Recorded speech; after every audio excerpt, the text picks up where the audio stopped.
ಓಂ ಶಾಂತಿ. ಅನ್ಗಾ Kannada YouTube ಚಾನೆಲ್ನ ಎಲ್ಲ ಆತ್ಮೀಯ ಸಹೋದರ ಸಹೋದರಿಯರಿಗೂ ಇಂದಿನ ಸಂಚಿಕೆಗೆ ಸ್ವಾಗತ. ಒಬ್ಬ ವ್ಯಕ್ತಿ ಸದಾ ತಮ್ಮ ಜೀವನದ ಬಗ್ಗೆ ಕಂಪ್ಲೇಂಟ್ ಮಾಡ್ತಾ ಇರ್ತಾರೆ. ನನ್ನ ಜೀವನದಲ್ಲಿ ಏನು ಬದಲಾವಣೆ ಅನ್ನೋದೇ ಇಲ್ಲ. ಸೊ ನನ್ನ ಕೆಲಸದಲ್ಲಿ ನನಗೆ ಸ್ಯಾಲ್ರಿ ಹೈಕ್ ಕೂಡ ಸಿಗ್ತಾ ಇಲ್ಲ, ಪ್ರಮೋಷನ್ ಸಿಗ್ತಾ ಇಲ್ಲ, ಅದೇ ರೂಟೀನ್ ಕೆಲಸ ಮಾಡ್ತಾ ಇದ್ದೇನೆ ಅಂತ ಹೇಳ್ಬಿಟ್ಟು ಯಾವಾಗ್ಲೂ ಅಸಮಾಧಾನಗೊಳ್ತಾ ಇರ್ತಾರೆ. ಸರಿ ಆಯ್ತು, ಬೇರೆ ಕೆಲ್ಸಕ್ಕೆ ಹೋಗೋಣ, ಹೊಸ ಕಂಪ್ನಿಯಲ್ಲಿ ಕೆಲಸ ಹುಡ್ಕೋಣ ಅಂತ ಹೇಳ್ಬಿಟ್ಟು ಯೋಚನೆ ಮಾಡ್ದಾಗ್ಲೆಲ್ಲ ಒಂದು ಭಯ ಅನ್ನೋದು ಅವ್ರಿಗೆ ಕಾಡುತ್ತೆ. ನಾನೇನಾದ್ರೂ ಇಂಟರ್ವ್ಯೂದಲ್ಲಿ ಫೇಲ್ ಆಗ್ಬಿಟ್ರೆ ಮನೇಲಿ ಏನಂತಾರೆ, ಮಿತ್ರ ಸಂಬಂಧಿಗಳೆಲ್ಲ ಏನಂತಾರೆ ಅಂತ ಹೇಳ್ಬಿಟ್ಟು ಭಯ. ಅಥವಾ ಹೊಸ ಕಂಪ್ನಿಯಲ್ಲ ಒಂದ್ ವೇಳೆ ಜಾಯಿನ್ ಆದ್ರೂ ಕೂಡ ಅಲ್ಲಿ ಕೊಡುವಂತಹ ಕೆಲಸವನ್ನ ನನ್ನಿಂದ ಮಾಡಿ ಮುಗಿಸ್ಲಿಕ್ಕೆ ಆಗ್ಲಿಲ್ಲ ಅಂತಂದ್ರೆ, ಅಥವಾ ಅಲ್ಲಿರುವಂತಹ ಟೀಮ್ ಒಂದಿಗೆ ನನ್ಗೆ ಅಡ್ಜಸ್ಟ್ ಆಗ್ಲಿಲ್ಲ ಅಂತಂದ್ರೆ, ಬೇಡ ಬಿಡು, ಇಲ್ಲೇ ಚೆನ್ನಾಗಿದೆ, ಇಲ್ಲೇ ಮುಂದುವರಿಯೋಣ ಅಂತ ಹೇಳ್ಬಿಟ್ಟು ಹಿಂದೆ ಹೆಜ್ಜೆ ಇಡ್ತಾ ಇದ್ರು. ಸೊ ಈ ರೀತಿ ಅಂದ್ರೆ ಅವರನ್ನ ಅಲ್ಲಿ ಹಿಡಿದುಕೊಂಡಿರೋದು ಅವರ ಹಳೆಯ ಕೆಲಸ ಅಲ್ಲ, ಅವ್ರಿರುವಂತಹ ಒಂದು ಕಂಫರ್ಟ್ ಝೋನ್ ಇದೆ ಅಲ್ವಾ, ಸೊ ಅದು ಅವರನ್ನ ಹಿಡಿದುಕೊಂಡಿದೆ. ಹಾಗಿದ್ರೆ ಕಂಫರ್ಟ್ ಝೋನ್ ಅಂತಂದ್ರೆ ಏನಾಗಿದೆ? ಸೊ ಇದನ್ನ ಕನ್ನಡದಲ್ಲಿ ಆರಾಮದ ವಲಯ ಅಥವಾ ಸುರಕ್ಷಿತ ವಲಯ ಅಂತ ಹೇಳ್ತಾರೆ. ಆರಾಮದ ವಲಯದಲ್ಲಿರೋ ತಪ್ಪ ಹಾಗಿದ್ರೆ ಖಂಡಿತವಾಗ್ಲೂ ಇಲ್ಲ. ನಾವು ಇಷ್ಟಪಡುವಂತಹ ರೂಟೀನ್ ಕೆಲಸದಲ್ಲಿ ನಾವು ಮುಂದುವರಿಯೋದು ಯಾವುದೇ ತಪ್ಪಿಲ್ಲ. ನಮ್ ಕೆಲಸ ಕಾರ್ಯಗಳನ್ನ ಮುಗಿಸ್ಬಿಟ್ಟು ಮನೇಲಿ ಬಂದು ರೆಸ್ಟ್ ಮಾಡೋದು, ಆರಾಮಾಗಿರೋದ್ರಲ್ಲಿ ಕೂಡ ಯಾವುದೇ ತಪ್ಪಿಲ್ಲ. ಅಥವಾ ನಮ್ಮ ಪರಿವಾರದೊಂದಿಗೆ ನಾವು ಸಮಯ ಕಳೆಯೋದ್ರಲ್ಲಿ ಕೂಡ ಯಾವುದೇ ತಪ್ಪಿಲ್ಲ. ನಮ್ಮ ಮನಸ್ಸನ್ನ ಸದಾ ಸ್ಥಿರವಾಗಿ ಶಾಂತವಾಗಿ ಇಟ್ಕೊಳ್ಳೋದ್ರಲ್ಲಿ ಕೂಡ ಯಾವುದೇ ತಪ್ಪಿಲ್ಲ. ಆದ್ರೆ ಸಮಸ್ಯೆ ಯಾವಾಗ ಉಂಟಾಗುತ್ತೆ ಅಂತಂದ್ರೆ, ನನ್ಗೆ ಬದಲಾವಣೆ ಬೇಕು ಅಂತ ಅನಿಸ್ತಾ ಇದೆ ನಮ್ಮ ಜೀವನದಲ್ಲಿ, ಅಥವಾ ಇಂಥ ರೆಸ್ಪಾನ್ಸಿಬಿಲಿಟಿಯನ್ನ ನಾನು ತೆಗೆದುಕೊಳ್ಬೇಕು, ಅದು ನನ್ನ ಪ್ರಗತಿಗೆ ಸಹಾಯ ಆಗುತ್ತೆ, ಇಂಥ ಸವಾಲ್ಗಳನ್ನ ನಾನು ಎದುರಿಸ್ಬೇಕು, ಮುಂದೆ ಹೋಗ್ಬೇಕು ಅಂತ ಹೇಳ್ಬಿಟ್ಟು ಒಳಗಡೆ ಇಚ್ಛೆ ಇದೆ. ಆದ್ರೆ ಒಂದು ಭಯದ ಕಾರಣದಿಂದ, ಒಂದು ಸೋಲಿನ ಅಥವಾ ಇನ್ನೊಬ್ರು ಏನಂತಾರೋ ಏನೋ ಅಂತ ಹೇಳ್ಬಿಟ್ಟು ಪಬ್ಲಿಕ್ ಒಪಿನಿಯನ್ ನ ಭಯದಿಂದ ನಾವು ಹಿಂದೆ ಹೆಜ್ಜೆ ಇಡ್ತಾ ಇದೀವಿ ಅಂತಂದ್ರೆ, ನಾವು ನಮ್ಮ ಕಂಫರ್ಟ್ ಝೋನ್ ನಲ್ಲಿ ಇದೀವಿ ಅಂತ ಅರ್ಥ. ಇದು ನಮ್ಗೆ ಸಮಸ್ಯೆ ಆಗ್ತಾ ಇದೆ, ನಮ್ಮ ಪ್ರಗತಿಯನ್ನ ತಡೀತಾ ಇದೆ. ಕಂಫರ್ಟ್ ಝೋನ್ ಅಂತಂದ್ರೆ ಏನು? ಒಂದು ಆರಾಮವಾಗಿರುವಂತಹ, ಅಂತಂದ್ರೆ ನಮ್ಗೆ ಪರಿಚಯ ಇರುವಂತಹ, ಯಾರ ಜೊತೆಗೆ ನಮ್ಗೆ ಹೊಂದಾಣಿಕೆ ಆಗುತ್ತೆ ಅಂತಹ ವ್ಯಕ್ತಿಗಳ ಜೊತೆ ಇರೋದು, ಅಥವಾ ಕೆಲಸ ಮಾಡೋದು, ಅಥವಾ ನಮ್ಗೆ ಗೊತ್ತಿರುವಂತಹ ರೂಟೀನ್ ಆಗಿರುವಂತಹ ಕೆಲಸವನ್ನ, ಆ ಕೆಲಸದಲ್ಲಿ ಹೊಸತನವನ್ನ ನಾವು ಕಲಿತಾ ಇಲ್ಲ, ಅಥವಾ ಏನನ್ನು ಬದಲಾವಣೆ ಮಾಡ್ಕೊಳ್ತಾ ಇಲ್ಲ, ಆರಾಮಾಗಿ ಏನ್ ಮಾಡ್ತಾ ಇದ್ವಿ ಎವ್ರಿಡೇ ಅದನ್ನೇ ಮಾಡ್ಕೊಂಡು ಹೋಗ್ತಾ ಇದ್ವಿ. ಇದು ನಮ್ಗೆ ಇಷ್ಟ ಆಗಿದ್ರೆ, ಅಥವಾ ನಾವ್ ಇದರಲ್ಲಿ ಪ್ರಗತಿಯನ್ನ ಹೊಂದ್ತಾ ಇದ್ರೆ ಯಾವುದೇ ತೊಂದ್ರೆ ಇಲ್ಲ.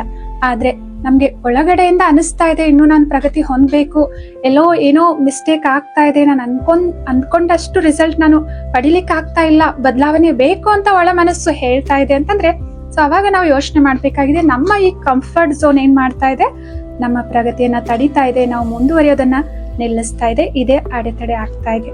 ಅವಾಗ ನಾವು ಖಂಡಿತವಾಗ್ಲೂ ಏನ್ ಮಾಡ್ಬೇಕಾಗಿದೆ, ಈ ಕಂಫರ್ಟ್ ಝೋನ್ ಇಂದ, ಈ ಸುರಕ್ಷಿತ ವಲಯದಿಂದ ಅಥವಾ ಆರಾಮದ ವಲಯದಿಂದ ಹೊರಗಡೆ ಬರುವಂತಹ ಪ್ರಾಮಾಣಿಕ ಪ್ರಯತ್ನವನ್ನ ಮಾಡಲೇಬೇಕಾಗಿದೆ.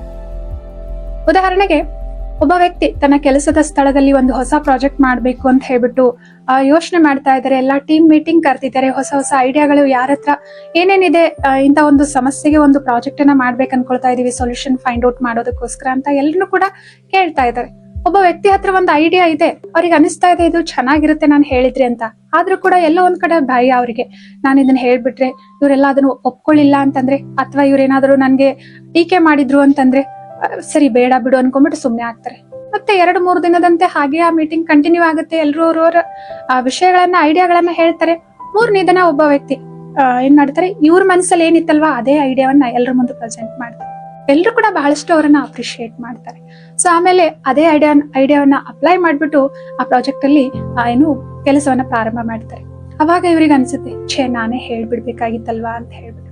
ಅಂದ್ರೆ ಹೇಳೋ ಅರ್ಥ, ಎಷ್ಟೋ ಬಾರಿ ನಮ್ಗೆ ಒಂದು ಏನು ಐಡಿಯಾಗಳಿರ್ತಾವೆ, ಅಥವಾ ಹೊಸ ಅವಕಾಶಗಳು ಸಿಗ್ತಿರ್ತಾವೆ, ಅದನ್ನ ನಾವು ಬಳಸ್ಕೊಳ್ಳಿಕ್ಕೆ ಹಿಂದೆ ಹೆಜ್ಜೆ ಇಟ್ಬಿಡ್ತೀವಿ. ಯಾಕೆ ಅಂತಂದ್ರೆ, ನಮ್ಗೆ ಯಾರಾದ್ರೂ ಏನಾದ್ರೂ ಅಂತಾರೇನೋ, ಇನ್ನೊಬ್ರು ಟೀಕೆ ಮಾಡ್ತಾರೇನೋ ಅನ್ನುವಂತಹ ಭಯ ಕಾಡ್ತಾ ಇರುತ್ತೆ. ಅಥವಾ ನಾವು ಹೇಳಿರುವಂತಹ ಐಡಿಯಾನ ಅವ್ರು ಬಳಸ್ಕೊಳ್ಳಿಲ್ಲ ಅಂತಂದ್ರೆ, ಬೇಡ ಬಿಡು ಅಂತ ಹೇಳ್ಬಿಟ್ಟು, ಅಥವಾ ನಾನು ಹೇಳ್ತಾ ಇದ್ರು ಸರಿ ಇದೆಯೋ ಇಲ್ವೋ ಅಂತ ಹೇಳ್ಬಿಟ್ಟು ಸ್ವಯಂನ ಮೇಲೇನೆ ಅವ್ರಿಗೆ ಆತ್ಮವಿಶ್ವಾಸ ಇರೋದಿಲ್ಲ. ಸೊ ಈ ರೀತಿ ಏನ್ ಮಾಡಿರ್ತಾರೆ, ಬೇಡ ಬಿಡು ಅನ್ಕೊಂಡ್ಬಿಟ್ಟು ಆರಾಮಾಗಿ, ಸೊ ಸೇಫ್ ಅನ್ಸ್ಬಿಡುತ್ತಲ್ಲ, ಬೇಡ ಬಿಡು ಅಂದ್ರೆ ಆ ಒತ್ತಡ ಅಥವಾ ಆ ಭಯ ಎಲ್ಲ ಆ ಸಮಯಕ್ಕೆ ನಿಂತು ಹೋಗ್ಬಿಡುತ್ತಲ್ವಾ. ಸೊ ಅದಕ್ಕೋಸ್ಕರ ಹಾಗೆ ಮುಂದುವರಿತಾರೆ. ಬಟ್ ಇಲ್ಲಿ ಯೋಚನೆ ಮಾಡ್ಬೇಕಾಗಿದೆ, ಈ ರೀತಿ ನಾವು ಏನ್ ಆರಾಮಾಗಿದೆ ಅದ್ರಲ್ಲೇ ಕಂಟಿನ್ಯೂ ಆಗ್ತಾ ಇದೀವಿ, ಸ್ವಲ್ಪ ಭಯದಿಂದ ಹೆಜ್ಜೆಯನ್ನ ಮುಂದೆ ಇಡ್ತಾ ಇಲ್ಲ, ಅಥವಾ ನಮ್ಮ ಮನಸ್ಸಲ್ಲಿರುವಂತಹ ಐಡಿಯಾಗಳನ್ನ, ಉಪಾಯಗಳನ್ನ ನಾವು ಪ್ರೆಸೆಂಟ್ ಮಾಡ್ತಾ ಇಲ್ಲ ಸರಿಯಾಗಿ ಅಂತಂದ್ರೆ, ನೋಡಿ ಎಷ್ಟೋ ಅವಕಾಶಗಳು ನಮ್ಮಿಂದ ತಪ್ಪಿಸ್ಕೊಳ್ತೇವೆ ನಾವು. ಅಥವಾ ಆ ಅವಕಾಶದಿಂದ ನಮ್ಗೆ ಪ್ರಮೋಷನ್ ಸಿಗುವಂತ ಸಾಧ್ಯತೆ ಇರುತ್ತೆ, ಅಥವಾ ನಮ್ ಸಂಬಳ ಜಾಸ್ತಿ ಆಗುವಂತಹ ಸಾಧ್ಯತೆ ಕೂಡ ಇರುತ್ತೆ ಅಲ್ವಾ. ಸೊ ನಮ್ ಕಂಫರ್ಟ್ ಝೋನ್ ಅಲ್ಲಿ ಇದ್ವಿ ಅಂತಂದ್ರೆ ಈ ರೀತಿ ಅವಕಾಶಗಳು ಕೈತಪ್ಪಿ ಹೋಗ್ತವೆ. ಮತ್ತು ನಾವು ನಮ್ಮ ಆರಾಮದಾಯಕವಾದ ವಲಯದಲ್ಲೇ ಮುಂದುವರಿತೀವಿ ಅಂತಂದ್ರೆ ಎಷ್ಟೋ ಬಾರಿ ನಾವು ರೆಸ್ಪಾನ್ಸಿಬಿಲಿಟಿ ಕೂಡ ತೆಗೆದುಕೊಳ್ಳೋದಿಲ್ಲ. ಬೇಡ, ಇದರಲ್ಲಿ ಹೊಸ ಹೊಸ ಕೆಲಸ ಮಾಡ್ಬೇಕಾಗುತ್ತೆ, ಈ ರೆಸ್ಪಾನ್ಸಿಬಿಲಿಟಿ ನನ್ಗೆ ಬೇಡ, ನಾನು ಇದರಲ್ಲೇ ಮುಂದುವರಿತೇನೆ, ಇದು ಯಾರಾದ್ರೂ ತೆಗೆದುಕೊಳ್ಳಿ ಅಂತ ಹೇಳ್ಬಿಟ್ಟು ಏನ್ ಮಾಡ್ತಾರೆ. ಇವನ್ ಕೆಲಸದಲ್ಲಿ ಅಷ್ಟೇ ಅಲ್ಲ, ಮನೆಯಲ್ಲಿ ಕೂಡ ಅನೇಕ ಜವಾಬ್ದಾರಿಗಳು ಇರ್ತವೆ. ನಾವು ಅಂತ ಜವಾಬ್ದಾರಿಗಳನ್ನ ಸರಿಯಾಗಿ ನಿಭಾಯಿಸ್ಲಿಲ್ಲ, ನಾವು ತೆಗೆದುಕೊಳ್ಳಿಲ್ಲ ಅಂತಂದ್ರೆ ಹೇಗಿರುತ್ತೆ ಆವಾಗ? ಸೊ ಎಲ್ರಿಗೂ ನಮ್ಮ ಮೇಲೆ ಒಂಥರ ಬೇಜಾರಿರುತ್ತೆ, ಆ ಸಮಾಧಾನ ಇರುತ್ತಲ್ವಾ, ಅವರ ರೆಸ್ಪಾನ್ಸಿಬಿಲಿಟಿನ, ಅವ್ರ ಡ್ಯೂಟಿಯನ್ನು ಅವ್ರು ಸರಿಯಾಗಿ ನಿರ್ವಹಿಸ್ತಾ ಇಲ್ಲ ಅಂತ ಹೇಳ್ಬಿಟ್ಟು, ಅಥವಾ ಕೆಲಸ ಕಾರ್ಯದ ದಿನನಿತ್ಯದ ಜೀವನದಲ್ಲಿ ಕೂಡ ಅಲ್ಲಿ ನಾವು ಜವಾಬ್ದಾರಿಗಳನ್ನ ತೆಗೆದುಕೊಳ್ಳಿಲ್ಲ ಅಂತಂದ್ರೆ ಸೊ ಹೆಚ್ಚಿನ ಅವಕಾಶಗಳು ಅಥವಾ ದೊಡ್ಡ ದೊಡ್ಡ ಕೆಲಸಗಳನ್ನ ನಾವು ಪಡೆಯೋದಕ್ಕೆ ಸಾಧ್ಯ ಆಗುದಿಲ್ಲ. ಅವ್ರು ಯಾವ ರೆಸ್ಪಾನ್ಸಿಬಿಲಿಟಿ ತೆಗೆದುಕೊಳ್ಳೋದಿಲ್ಲ, ಬೇಡ ಬಿಡಿ ಇದು ಕೆಲಸ ಅವ್ರಿಗೆ ಒಪ್ಸೋದು ಅಂತ ಹೇಳ್ಬಿಟ್ಟು ಈ ರೀತಿ ಒಳ್ಳೆ ಒಳ್ಳೆ ಕೆಲಸಗಳ ಅವಕಾಶಗಳನ್ನ ನಾವು ತಪ್ಪಿಸ್ಕೊಳ್ಬೇಕಾಗುತ್ತೆ ಅಲ್ವಾ. ಮತ್ತು ಇದೇ ರೀತಿ ಅವಕಾಶಗಳು ನಮ್ಮಿಂದ ಕೈತಪ್ಪಿ ಹೋಗ್ತಾ ಇದಾವೆ. ನಮ್ ಜೊತೆಯಲ್ಲಿ ಇದ್ದವ್ರೆ ಆ ಅವಕಾಶಗಳನ್ನ ಬಳಸ್ಕೊಂಡ್ಬಿಟ್ಟು ಪ್ರಗತಿಯನ್ನ ಹೊಂದುತ್ತಾ ಇದ್ದಾರೆ, ನಾವ್ ಅಲ್ಲೇ ಇದ್ದೇವೆ ಅಂತಂದ್ರೆ ಒಂದಿನ ನಾವು ಹಿಂದಿರುಗಿ ನೋಡಿದಾಗ ನಮ್ಗೆ ಒಂಥರ ಪಶ್ಚಾತ್ತಾಪ ಅಥವಾ ರಿಗ್ರೆಟ್ ಆಗುತ್ತೆ. ನಾನು ಅವತ್ತು ಆ ಅವಕಾಶವನ್ನ ಬಳಸ್ಕೊಳ್ಬೇಕಾಗಿತ್ತು, ನಾನು ಆ ಐಡಿಯಾವನ್ನ ಎಲ್ರ ಮುಂದೆ ಪ್ರೆಸೆಂಟ್ ಮಾಡ್ಬೇಕಾಗಿತ್ತು, ನಾನು ಈ ರೀತಿ ಮಾತಾಡ್ಬೇಕಾಗಿತ್ತು, ಅಥವಾ ನಾನು ಆ ಜವಾಬ್ದಾರಿಯನ್ನ ತೆಗೆದುಕೊಳ್ಬೇಕಾಗಿತ್ತು, ಅಥವಾ ನಾನು ಆ ಹೊಸ ಸ್ಕಿಲ್ ಅನ್ನ ಕಲಿಬೇಕಾಗಿತ್ತು ಅವತ್ತು ಅಂತ ಹೇಳ್ಬಿಟ್ಟು ನಮ್ಗೆ ಒಂಥರ ರಿಗ್ರೆಟ್ ಕಾಡ್ಲಿಕ್ಕೆ ಪ್ರಾರಂಭ ಆಗುತ್ತೆ.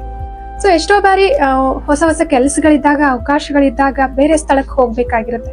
ಆದ್ರೆ ಅಲ್ಲಿ ಹೋದಾಗ ಒಳ್ಳೆ ಪ್ರಗತಿ ಆಗ್ತಿರುತ್ತೆ ನಮ್ದು, ಪ್ರೊಫೆಷನಲಿ ಆಗಿರ್ಬೋದು, ಅಥವಾ ಅಲ್ಲಿ ಎನ್ವಿರಾನ್ಮೆಂಟ್ ಚೆನ್ನಾಗಿದೆ, ಹೊಸ ವ್ಯಕ್ತಿಗಳನ್ನ ನಾವು ಭೇಟಿ ಆಗ್ಬೋದು, ಅಥವಾ ಹೊಸ ಹೊಸ ಕೆಲಸಗಳನ್ನ ಕಲಿಯುವಂತ ಅವಕಾಶಗಳಿರುತ್ತೆ. ಆದ್ರೆ ಅಲ್ಲಿ ಹೋಗ್ಬಿಟ್ರೆ ನಂಗೆ ಅಡ್ಜಸ್ಟ್ ಆಗುತ್ತೋ ಇಲ್ವೋ, ಅಲ್ಲಿ ಜನರೆಲ್ಲ ಹೇಗಿರ್ತಾರೇನೋ, ಬೇಡ ಬಿಡು ಅಂತ ಹೇಳ್ಬಿಟ್ಟು ಈ ರೀತಿ ಅಂದ್ರೆ ಭಯ ಆಗ್ಬಿಟ್ಟು ನಾವು ಹಿಂದೆ ಹೆಜ್ಜೆ ಇಡ್ತಾ ಇದೀವಲ್ವಾ. ಇದು ಯಾವ್ದು ಏನಕ್ಕೋಸ್ಕರ, ಈ ಭಯಾನು ಕೂಡ ಏನಕ್ಕೋಸ್ಕರ ಆಗ್ತಾ ಇದೆ, ನಾವು ಈಗ ಇರುವಂತಹ ಏನು ಕಂಫರ್ಟ್ ಝೋನ್ ಅನ್ನ ಬಿಟ್ಟು ಹೊರಗಡೆ ಹೋಗ್ಲಿಕ್ಕೆ ನಮ್ಗೆ ಇಷ್ಟ ಇಲ್ಲ. ಸೊ ಇಂತಹ ಸಂದರ್ಭಗಳಲ್ಲಿ ಏನಾಗುತ್ತೆ, ಸೊ ಅವಕಾಶಗಳು ತಪ್ಪಿ ಹೋಗ್ತವೆ, ಜವಾಬ್ದಾರಿಗಳನ್ನ ನಾವು ತೆಗೆದುಕೊಳ್ಳೋದಿಲ್ಲ, ಎಷ್ಟೋ ಬಾರಿ ನಮ್ಗೆ ಪಶ್ಚಾತ್ತಾಪ ಆಗುತ್ತೆ, ಮತ್ತು ನಮ್ಮ ಜೀವನದಲ್ಲಿ ಏನ್ ಪ್ರಗತಿಯನ್ನ ನಾವು ಹೊಂದಬೇಕಾಗಿತ್ತಲ್ವಾ ಅದು ಎಲ್ಲೋ ಒಂದು ಕಡೆ ನಿಧಾನ ಆಗ್ತಾ ಹೋಗುತ್ತೆ, ಅಥವಾ ಪ್ರಗತಿಯಿಂದ ನಾವು ಹಿಂದೆ ಉಳಿದ್ ಬಿಡ್ತೇವೆ. ಸೊ ಆದ್ರಿಂದ ಮತ್ತು ಹೊಸ ಹೊಸ ಸ್ಕಿಲ್ಗಳನ್ನ ನಮ್ಮಲ್ಲಿ ನಾವು ದಿನನಿತ್ಯ ಅಳವಡಿಸ್ಕೊಳ್ಬೇಕಾಗುತ್ತೆ ಅಲ್ವಾ. ಸೊ ಎಲ್ಲಾನು ಕೂಡ ಪರಿವರ್ತನೆ ಆಗ್ತಾ ಇರುತ್ತೆ. ಅದರ ಅನುಸಾರವಾಗಿ ಹೊಸ ಹೊಸ ಕೆಲಸಕ್ಕೆ ತಕ್ಕಂತೆ ಅಥವಾ ವಾತಾವರಣಕ್ಕೆ ತಕ್ಕಂತೆ ನಮ್ಮಲ್ಲಿ ಏನು ಅವಶ್ಯಕತೆ ಇದೆ ಅದಕ್ಕೆ ತಕ್ಕಂತೆ ನಮ್ಮಲ್ಲಿ ಹೊಸ ಸ್ಕಿಲ್ಗಳನ್ನ ಅಥವಾ ಏನು ಕೌಶಲ್ಯಗಳನ್ನ ತುಂಬಿಸ್ಕೊಳ್ಳಿಲ್ಲ, ಹೊಸ ಹೊಸದನ್ನ ನಾವು ಕಲೀಲಿಲ್ಲ ಅಂತಂದ್ರೆ ಸೊ ಅವಾಗ್ಲೂ ಕೂಡ ಏನಾಗುತ್ತೆ, ಎಷ್ಟೋ ಬಾರಿ ನಾವೇನು ಪ್ರೆಸೆಂಟ್ ವರ್ಕ್ಗೆ ಆಗಿರ್ಬೋದು, ಎಷ್ಟು ಕೊಡ್ಬೇಕಾಗಿದೆ ನಮ್ಮ ಜವಾಬ್ದಾರಿಯಿಂದ ಅಷ್ಟು ಏನು ಕೆಲಸದಲ್ಲಿ ಕ್ವಾಲಿಟಿಯನ್ನ ಕೊಡ್ಲಿಕ್ಕೂ ಕೂಡ ಸಾಧ್ಯ ಆಗೋದಿಲ್ಲ. ಈ ರೀತಿ ಅನೇಕ ಸಮಸ್ಯೆಗಳನ್ನ ನಾವು ಅನುಭವ ಮಾಡ್ತೀವಿ. ಅಷ್ಟೇ ಅಲ್ಲದೆ ನಮ್ಮ ವೈಯಕ್ತಿಕ ಜೀವನದಲ್ಲಿ ಕೂಡ ಕೆಲವೊಂದು ಸಂಸ್ಕಾರಗಳಿಗೆ ನಾವು ಇಷ್ಟು ಆರಾಮದಾಯಕವಾಗಿ ಹೊಂದ್ಕೊಂಡ್ ಬಿಟ್ಟಿರ್ತೇವೆ, ಅದರಿಂದ ಹೊರಗಡೆ ಬರ್ಬೇಕಂದ್ರೆ ಸ್ವಲ್ಪ ಪರಿಶ್ರಮ ವಹಿಸ್ಬೇಕಾಗುತ್ತೆ. ಬೇಡ ಬಿಡು ಅಷ್ಟೊಂದೆಲ್ಲ ಯಾರು ಪರಿಶ್ರಮ ಮಾಡೋದು ಅಂತ ಸಂಸ್ಕಾರಗಳನ್ನು ಕೂಡ ನಾವು ಬದಲಾವಣೆ ಮಾಡ್ಕೊಳ್ಳೋದೇ ಇಲ್ಲ. ಉದಾಹರಣೆಗೆ ನಮ್ಮಲ್ಲಿ ಜೋರಾಗಿ ಮಾತನಾಡುವಂತಹ ಗುಣ ಇದೆ, ಅಥವಾ ಕೋಪ ಮಾಡ್ಕೊಂಡು ಇನ್ನೊಬ್ಬರಿಗೆ ಹೇಳಿ ಕೆಲಸ ಮಾಡಿಸುವಂತಹ ಸ್ವಭಾವ ಇದೆ. ಸೊ ಭಲೆ ಇದು ನಮ್ಮ ಮನೆಯವ್ರಿಗೆಲ್ಲ ಇಷ್ಟ ಆಗ್ಬೋದು, ಇವ್ರು ಸ್ವಲ್ಪ ಜೋರಾಗಿ ಹೇಳಿದ್ರು ಅಂತಂದ್ರೆ ಎಲ್ಲರೂ ಟೈಮ್ ಸರಿಯಾಗಿ ಕೆಲಸ ಮಾಡ್ತಾರೆ, ಟೈಮ್ ಸರಿಯಾಗಿ ಕೆಲ್ಸಕ್ಕೆ ಬರ್ತಾರೆ ಅಂತ ಹೇಳ್ಬಿಟ್ಟು ಮನೆಯವ್ರು ಭಲೆ ನಮ್ಮನ್ನ ಅಪ್ರಿಶಿಯೇಟ್ ಮಾಡ್ತಿರ್ಬೋದು, ಅಥವಾ ನಾವು ಕೆಲಸ ಮಾಡುವಂತ ಸ್ಥಳದಲ್ಲಿ ಕೂಡ ಸೊ ಇವ್ರು ಸ್ವಲ್ಪ ಸ್ಟ್ರಿಕ್ಟ್ ಆಗಿದಾರಲ್ವಾ, ಜೋರಾಗಿ ಹೇಳ್ತಾರಲ್ವಾ, ಅದಕ್ಕೆ ಎಲ್ರು ಇವ್ರ ಮಾತನ್ನ ಕೇಳ್ತಾರೆ, ಹೇಳಿದ ಕೆಲಸವನ್ನ ಮಾಡ್ತಾರೆ ಅಂತ ಹೇಳ್ಬಿಟ್ಟು ನಮ್ಮ ಜೊತೆಲಿ ಇದ್ದವರು ನಮ್ಮನ್ನ ಅಪ್ರಿಶಿಯೇಟ್ ಮಾಡ್ತಾ ಇರ್ಬೋದು. ಆದ್ರೆ ಒಳಗಡೆ ನಮ್ಗೆ ಒಂದು ಧ್ವನಿ ಹೇಳ್ತಾ ಇದೆ, ನಮ್ದೇ ಅಂತರಂಗದ ಧ್ವನಿ ಹೇಳ್ತಾ ಇದೆ, ನಾನು ಈ ರೀತಿ ಜೋರಾಗಿ ಯಾವಾಗ್ಲೂ ಮಾತಾಡಬಾರ್ದು, ಅಥವಾ ಕೋಪದಿಂದ ಇನ್ನೊಬ್ರಿಗೆ ಹೇಳ್ಬಾರ್ದು, ನೋಡುವವ್ರಿಗೆ ಬೇಜಾರಾಯ್ತಲ್ವಾ, ಬೇಸರ ಆಯ್ತಲ್ವಾ, ಇದು ಒಳ್ಳೆ ಕರ್ಮ ಅಲ್ವಾ ಅಂತ ಹೇಳ್ಬಿಟ್ಟು ಅಂತರಂಗದಿಂದ ನಮ್ಗೆ ಒಂದು ಧ್ವನಿ ಹೇಳ್ತಾ ಇದೆ, ನಾನು ಎಲ್ಲರ ಜೊತೆ ಸಾಫ್ಟ್ ಆಗಿ ಮಾತಾಡ್ಬೇಕು, ಮೃದುವಾಗಿ ಮಾತಾಡ್ಬೇಕು, ಪ್ರೀತಿಯಿಂದ ಮಾತಾಡ್ಬೇಕು, ರೆಸ್ಪೆಕ್ಟ್ಫುಲ್ ಆಗಿ ಮಾತಾಡ್ಬೇಕು ಅಂತ ಹೇಳ್ಬಿಟ್ಟು ನಮ್ಗೆ ಒಂದು ಅಂತರಂಗದ ಧ್ವನಿ ಹೇಳ್ತಾ ಇದೆ. ಆದ್ರೂ ನಾವ್ ಅದನ್ನ ಕಡೆಗಣಿಸ್ಬಿಟ್ಟು ಸೊ ಎಲ್ರು ನಾನ್ ಹೇಗಿದ್ದೇನೆ ಈ ತರ ಇದ್ರೇನೆ ಇಷ್ಟ ಪಡ್ತಾರಲ್ವಾ, ಸರಿ ಬಿಡು ಹಂಗೆ ಇದ್ಬಿಡೋಣ ಅಂತ ಹೇಳ್ಬಿಟ್ಟು ಅದೇ ಕಂಫರ್ಟ್ ಝೋನ್ ಅಲ್ಲಿ ಏನ್ ಮಾಡ್ತಿರ್ತೀವಿ, ನಾವು ಮುಂದುವರಿತಿರ್ತೇವೆ.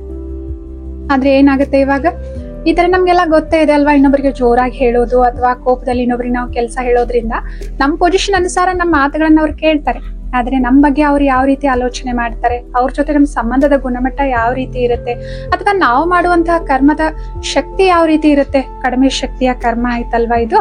ಸೊ ಅಂದ್ರೆ ಮತ್ತು ನಾವ್ ಯಾವಾಗ ಕಿರಿಕಿರಿಗೊಳ್ತಿರ್ತೀವಿ, ಕೋಪಗೊಳ್ತಿರ್ತೀವಿ, ಅಥವಾ ಜೋರಾಗಿ ಮಾತಾಡ್ತಿರ್ತೀವಿ ಕೆಲಸ ಆಗ್ಲಿ ಅಂತ ಹೇಳ್ಬಿಟ್ಟು ಅವಾಗ ಇದು ನಮ್ಮ ಮಾನಸಿಕ ಶಕ್ತಿಯನ್ನ ಕಡಿಮೆ ಮಾಡ್ತಾ ಇರುತ್ತೆ, ಆಂತರಿಕ ಶಕ್ತಿಯನ್ನ ನಷ್ಟಗೊಳಿಸ್ತಿರುತ್ತೆ, ಮತ್ತು ನಮ್ಮ ಶರೀರದ ಆರೋಗ್ಯದ ಮೇಲೂ ಕೂಡ ದುಷ್ಪರಿಣಾಮ ಬೀರ್ತಾ ಇರುತ್ತೆ.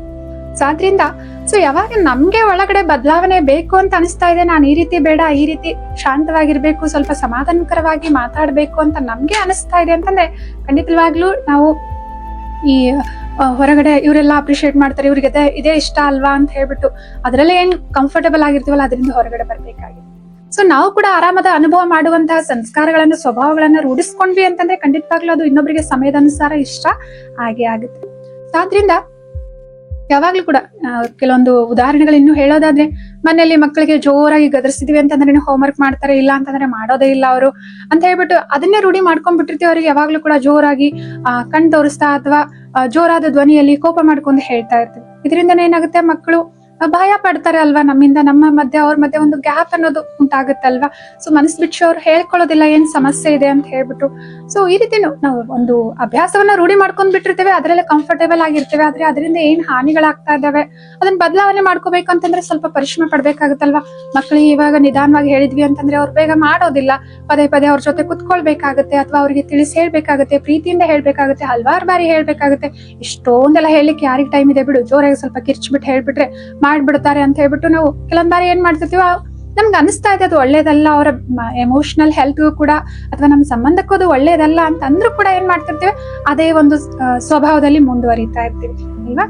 ಸೊ ಆದ್ರಿಂದ ನಾವು 1 ನಿಮಿಷ ಪಾಸ್ ಕೊಟ್ಬಿಟ್ಟು ನಮ್ಗೆ ನಾವೇ ಕೇಳ್ಕೊಳ್ಬೇಕಾಗಿದೆ, ಇದು ಒಳ್ಳೆಯ ಕರ್ಮ ಆಗಿದೆಯಾ ಅಥವಾ ಒಳಗಡೆಯಿಂದ ನನ್ ಮನ್ಸು ಏನ್ ಹೇಳ್ತಾ ಇದೆ, ಇದು ಸರಿ ಅಂತ ಹೇಳ್ತಾ ಇದೀಯಾ, ಅಥವಾ ಇಷ್ಟೊಂದೆಲ್ಲ ಯಾರು ಎಫರ್ಟ್ ಹಾಕ್ತಾರೆ ಬಿಡು ಈಸಿ ಆಗಿದೆ ಅನ್ನೋಕ್ಕೋಸ್ಕರ ನಾನು ಈ ರೀತಿ ಮುಂದುವರಿತಾ ಇದ್ದೀನಿ ಅಥವಾ ವ್ಯವಹಾರವನ್ನ ಮಾಡ್ತಾ ಇದ್ದೀನ ಅಂತ ನಮ್ಗೆ ನಾವೊಂದು ಪ್ರಶ್ನೆಯನ್ನ ಕೇಳ್ಕೊಳ್ಬೇಕಾಗಿದೆ.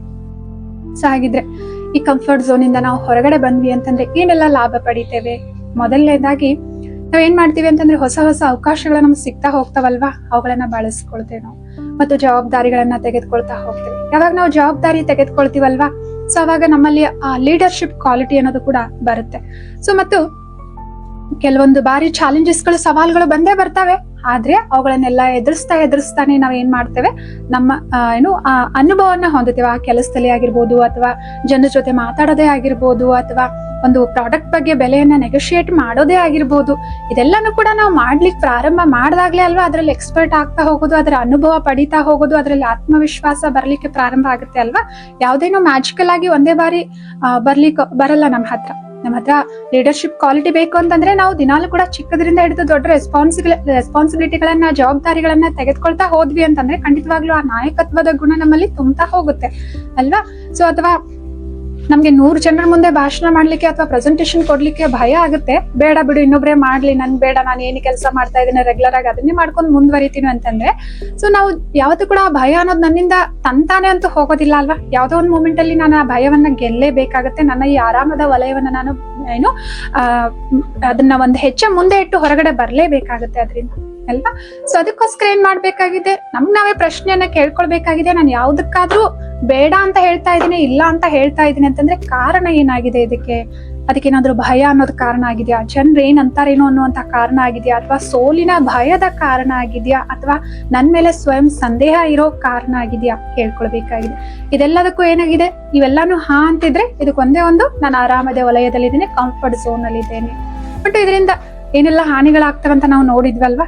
ಸೊ ಅವಾಗ ಏನ್ ಮಾಡ್ಬೇಕಾಗಿದೆ, ನಮ್ಮ ಮನಸ್ಸಿನ ಜೊತೆ ನಾವೇ ಕುಳಿತುಕೊಂಡು ಮಾತನಾಡ್ಬೇಕಾಗಿದೆ. ಸವಾಲುಗಳನ್ನ, ಈ ಚಾಲೆಂಜಸ್ ಗಳನ್ನ ನಾವು ಎದುರಿಸಿದ್ವಿ ಅಂತಂದ್ರೆ ಅಥವಾ ಈ ರೆಸ್ಪಾನ್ಸಿಬಿಲಿಟಿಯನ್ನ ನಾನು ತೆಗೆದುಕೊಂಡೆ ಅಂತಂದ್ರೆ ಖಂಡಿತವಾಗ್ಲೂ ಇಂಥ ಪ್ರಗತಿಯನ್ನ ನಾನು ಸಾಧಿಸಬಹುದಾಗಿದೆ ಅಂತ ಹೇಳ್ಬಿಟ್ಟು ನಮ್ಮ ಮನಸ್ಸಿನ ಜೊತೆ ನಾವು ಮಾತಾಡಿದ್ವಿ ಅಂತಂದ್ರೆ ಖಂಡಿತವಾಗ್ಲೂ ಆ ಅವಕಾಶವನ್ನ ನಾವು ಬಳಸ್ಕೊಳ್ತೇವೆ. ನೋಡಿ, ಯಾವಾಗ್ಲೇ ಆಗ್ಲಿ ಯಾವ್ದೇ ಒಂದು ಕೆಲಸವನ್ನ ಮಾಡ್ಬೇಕು ಅಂತಂದ್ರೆ, ಯಾವಾಗ ನಮ್ ಕಂಫರ್ಟ್ ಝೋನ್ ಇಂದ ಹೊರಗಡೆ ಬರ್ಬೇಕು ಅಂತ ಡಿಸೈಡ್ ಮಾಡ್ತೀವಲ್ವಾ, ನೆಕ್ಸ್ಟ್ ಝೋನ್ ಇರೋದೇನೆ ಭಯದ ವಲಯ ಅಂತಂದ್ರೆ, ಆಗ್ಲೇ ಹೇಳ್ದಾಗೆ ಇನ್ನೊಬ್ರು ಏನಂತಾರ ಅನ್ನುವಂತ ಭಯ, ಫೇಲ್ ಆಗ್ತೀನಿ ಅನ್ನುವಂತ ಭಯ, ನನ್ನಿಂದ ಮಾಡ್ಲಿಕ್ಕೆ ಆಗುತ್ತೋ ಇಲ್ವೋ ಅಂತ ಆತ್ಮವಿಶ್ವಾಸದ ಕೊರತೆಯ ಭಯ, ಈ ಭಯದ ವಲಯ ಇರುತ್ತೆ. ಆದ್ರೆ ಯಾವಾಗ ಒಂದು ದೃಢ ಸಂಕಲ್ಪ ಮಾಡ್ತೀವಿ, ಈ ಭಯವನ್ನ ನಾನು ಗೆಲ್ಲೇಬೇಕಾಗಿದೆ, ಯಾಕೆಂದ್ರೆ ಸೊ ನನ್ನ ಜೀವನದಲ್ಲಿ ನಾನು ಈ ಗುರಿಯನ್ನ ತಲುಪಬೇಕಾಗಿದೆ ಅಥವಾ ಈ ಬದಲಾವಣೆಯನ್ನ, ಈ ಪರಿವರ್ತನೆಯನ್ನ ಮಾಡ್ಕೊಳ್ಬೇಕಾಗಿದೆ ಅಂತ ಹೇಳ್ಬಿಟ್ಟು ದೃಢ ಸಂಕಲ್ಪ ಮಾಡ್ತೀವಲ್ವಾ, ಒಂದು ಅರಿವಿನೊಂದಿಗೆ, ಅಂಡರ್ಸ್ಟ್ಯಾಂಡ್ ಒಂದಿಗೆ, ಅವಾಗ ಏನಾಗುತ್ತೆ, ಈ ಭಯವನ್ನ ಮೆಟ್ಟಿ ಬಿಟ್ಟು ನಾವು ಮುಂದೆ ಹೋಗ್ತೀವಿ. ಈ ಭಯವನ್ನ ನಾವು ಒಂದು ಹೆಜ್ಜೆ ಇದರ ಮುಂದೆ ಇಟ್ವಿ ಭಯಕ್ಕಿಂತ ಅಂತಂದ್ರೆ, ಅವಾಗ ಏನಾಗುತ್ತೆ, ಕಲಿಯುವಂತಹ ವಲಯ ಪ್ರಾರಂಭ ಆಗುತ್ತೆ. ಅಂತಂದ್ರೆ ಆ ಫೀಲ್ಡ್ ನಾವು ಹೊಸದಾಗಿರೋದ್ರಿಂದ ಕಲಿತೇವೆ, ಇನ್ನೊಬ್ರ ಜೊತೆ ಮಾತಾಡ್ತೇವೆ, ಕೇಳ್ತೇವೆ, ಅವ್ರ ಅನುಭವವನ್ನ ಅರ್ಥ ಮಾಡ್ಕೊಳ್ತೇವೆ, ಕೇಳ್ಬಿಟ್ಟು ತಿಳಿದುಕೊಳ್ತೇವೆ ಮತ್ತು ಪ್ರಯೋಗ ಮಾಡ್ತೇವೆ. ಎಷ್ಟೋ ಬಾರಿ ನಾವು ಫೇಲ್ ಕೂಡ ಆಗ್ಬೋದು. ಸೊ ಇದೆಲ್ಲಾನು ಕೂಡ ನಮ್ಮ ಜೀವನದಲ್ಲಿ ಒಂದು ಅನುಭವ, ಒಂದು ಲರ್ನಿಂಗ್ ಪಾಯಿಂಟ್, ಬೆಟರ್ ಆಗ್ಲಿಕ್ಕೆ ಇನ್ನೊಂದು ಅವಕಾಶ ಅಲ್ವಾ. ಸೊ ಈ ಲರ್ನಿಂಗ್ ವಲಯದಿಂದ ಏನಾಗುತ್ತೆ, ನಮ್ ಗ್ರೋತ್ ಅನ್ನೋದು ಅಥವಾ ನಮ್ ಬೆಳವಣಿಗೆ ಅನ್ನೋದು ಏನಾಗುತ್ತೆ, ಪ್ರಾರಂಭ ಆಗುತ್ತೆ. ಸೊ ಈ ರೀತಿ ಕಂಫರ್ಟ್ ಝೋನ್ ಇಂದ ನಾವು ಹೊರಗಡೆ ಬರ್ಬೇಕು ಅಂತ ಡಿಸೈಡ್ ಮಾಡಿದ್ವಿ ಅಂತಂದ್ರೆ ಭಯ ಕಾಡುತ್ತೆ. ಆ ಭಯವನ್ನ ಒಂದು ಹೆಜ್ಜೆ ಮೆಟ್ಟಿ ನಿಂತೀವಿ ಅಂತಂದ್ರೆ ಅವಾಗ ಲರ್ನಿಂಗ್ ಪ್ರೊಸೆಸ್ ಸ್ಟಾರ್ಟ್ ಆಗುತ್ತೆ. ಸೊ ಅದಾದ್ಮೇಲೆ ನಮ್ಮ ಬೆಳವಣಿಗೆ ಯಾವ ಕ್ಷೇತ್ರದಲ್ಲಿ ನಾವು ಕೆಲಸ ಕಾರ್ಯ ಮಾಡ್ತಾ ಇದೀವಲ್ವಾ ಅಲ್ಲಿ ಕೂಡ ಬೆಳವಣಿಗೆ ಆಗ್ಲಿಕ್ಕೆ ಪ್ರಾರಂಭ ಆಗುತ್ತೆ. ಸೊ ಹಾಗಿದ್ರೆ ಕಂಫರ್ಟ್ ಝೋನ್ ಇಂದ ಹೊರಗಡೆ ಬರೋದ್ರಿಂದ ಅವಕಾಶಗಳನ್ನ ಬೆಳೆಸ್ಕೊಳ್ತೇವೆ, ರೆಸ್ಪಾನ್ಸಿಬಿಲಿಟಿಯನ್ನ ತೆಗೆದುಕೊಳ್ತೇವೆ, ಮತ್ತು ಯಾವುದೇ ರಿಗ್ರೆಟ್ ಅನ್ನ ನಾವು ಪಡೋದಿಲ್ಲ. ನಮ್ಮ ಜೀವನದಲ್ಲಿ ಸಿಕ್ಕಂತ ಎಲ್ಲಾ ಅವಕಾಶಗಳನ್ನ ನಾನು ಬಳಸ್ಕೊಂಡೆ ಮತ್ತು ಪ್ರಗತಿಯನ್ನ ಹೊಂದಿದೆ ಅಂತ ಹೇಳ್ಬಿಟ್ಟು ನಮ್ಗೆ ಒಂದು ತೃಪ್ತಿ ಅನ್ನೋದು ಇರುತ್ತೆ. ಮತ್ತು ನಮ್ಮ ಕಂಫರ್ಟ್ ಝೋನ್ ಇಂದ ನಾವು ಹೊರಗಡೆ ಬಂದು ಪ್ರಯತ್ನ ಪಡ್ತಾ ಹೊಸ ಹೊಸದನ್ನ ಕಲಿತಾ ಇರ್ತೀವಲ್ವಾ, ದಿನಾಲು ಕೂಡ ಒಂದು ಉಮಂಗ ಉತ್ಸಾಹ ಅನ್ನೋದಿರುತ್ತೆ.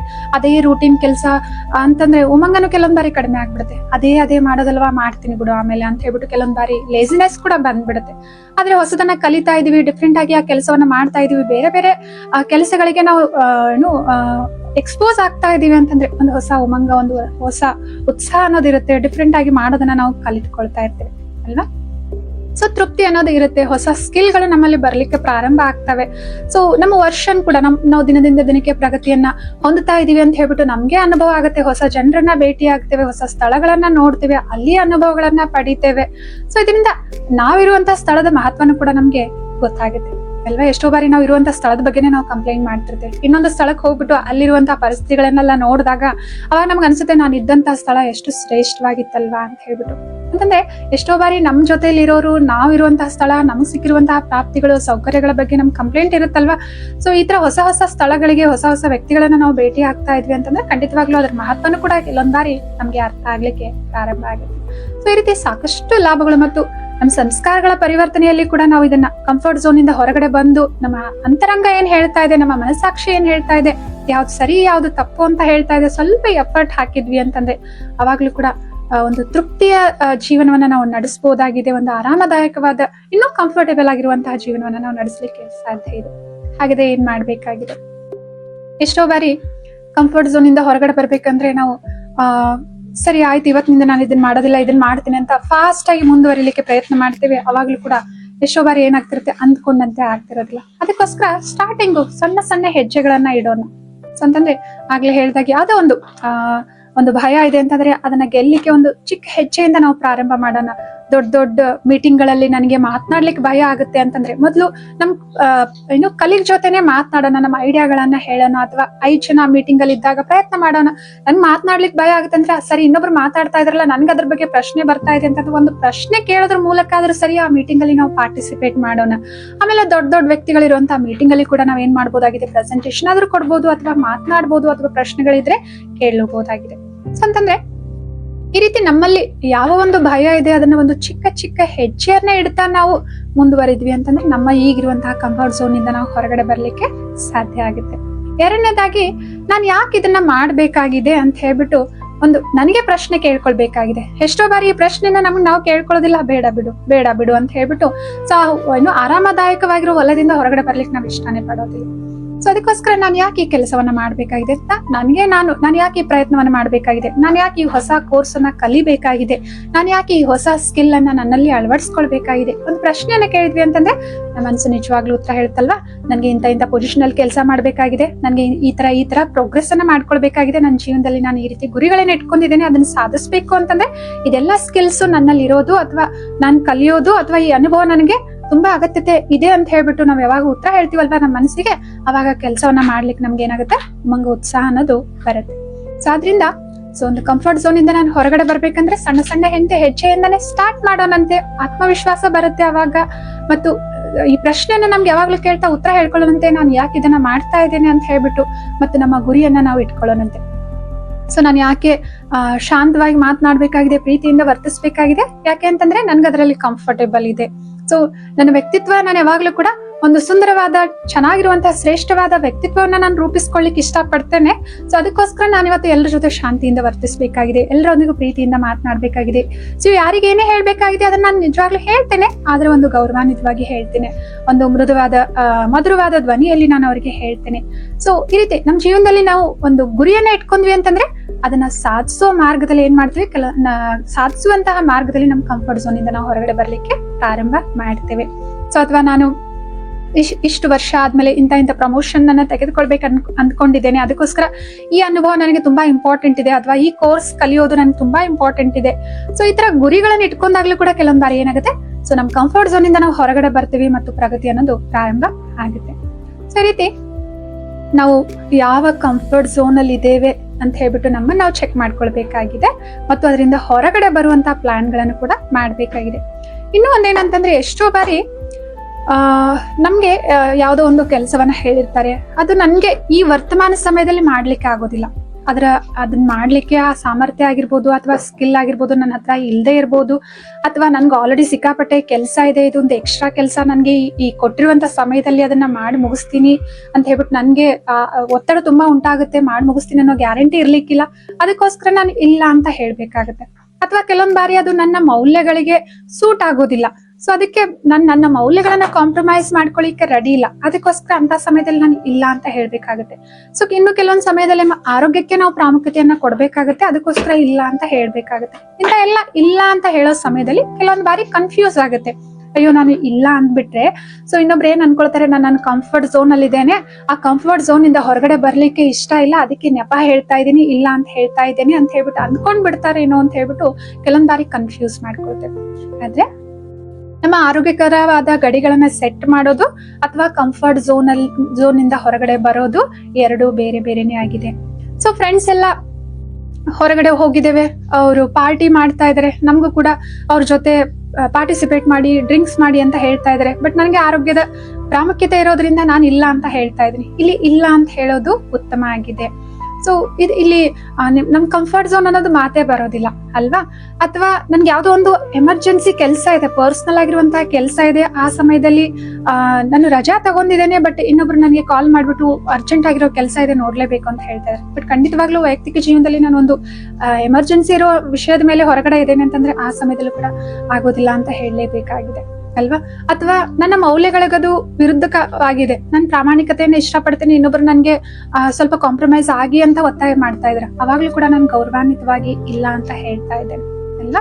ಅಥವಾ ನನ್ ಬಿಲ್ಕುಲ್ ಮಾಡ್ಲಿಕ್ಕೆ ಮನ್ಸೇ ಇಲ್ಲ ಅವತ್ತ ಆ ಕೆಲ್ಸವನ್ನ, ಅದಕ್ಕೋಸ್ಕರ ಸಾರಿ ಇವತ್ತು ನನ್ನಿಂದ ಆಗೋದಿಲ್ಲ, ಬೇಕಂದ್ರೆ ನಾಳೆ ಮಾಡ್ಕೊಡ್ತೀನಿ ಅಂತ ಹೇಳ್ಬಿಟ್ಟು ಅವಾಗ್ಲೂ ಕೂಡ ನಾವು ಇಲ್ಲ ಅಂತ ಹೇಳ್ತಾ ಇದ್ವಿ. ಇಲ್ಲಿ ನಾವು ಯಾವುದೇ ರಿಗ್ರೆಟ್ ಮಾಡುವಂತಹ ಅವಶ್ಯಕತೆ ಇಲ್ಲ. ಅಯ್ಯೋ ನಾನು ಇಲ್ಲ ಅಂದ್ಬಿಟ್ರೆ ನನ್ನ ಕಂಫರ್ಟ್ ಝೋನ್ ಅಲ್ಲಿ ಇದೀನೇನೋ, ಆಲಸ್ಯ ಆಗಿದ್ದೀನೇನೋ, ಇವ್ರು ಏನ್ ಅಂದ್ಕೊಂಡ್ ಬಿಡ್ತಾರೇನೋ ಅಂತ ಹೇಳ್ಬಿಟ್ಟು ಕನ್ಫ್ಯೂಸ್ ಆಗ್ಬಿಟ್ಟು ಸರಿ ಆಯ್ತು ಮಾಡ್ತೀನಿ ಅಂತ ಹೇಳ್ಬಿಟ್ಟು ಸಾಕಷ್ಟು ಒತ್ತಡ ಅಥವಾ ಅಸಮಾಧಾನ ಅನುಭವ ಮಾಡುವಂತ ಅವಶ್ಯಕತೆನೂ ಕೂಡ ಇರೋದಿಲ್ಲ. ಆದ್ರಿಂದ ಯಾವ್ದು ಕಂಫರ್ಟ್ ಝೋನ್ ಆಗಿದೆ ಅಥವಾ ಯಾವ್ದು ನಮ್ಮ ಆರೋಗ್ಯಕರವಾದ ಗಡಿಯಾಗಿದೆ, ಮಿತಿಯಾಗಿದೆ ಅಂತ ಈ ಎರಡರ ಮಧ್ಯದ ವ್ಯತ್ಯಾಸವನ್ನ ತಿಳಿದುಕೊಳ್ಳೋದು ಕೂಡ ಬಹಳ ಮುಖ್ಯವಾಗಿದೆ. ಸೊ ಅದಕ್ಕೆ ಒಂದು ಸಿಂಪಲ್ ಆಗಿರುವಂತ ಪ್ರಶ್ನೆಯನ್ನ ನಾನು ಕೇಳ್ಕೊಳ್ಬೇಕಾಗಿದೆ.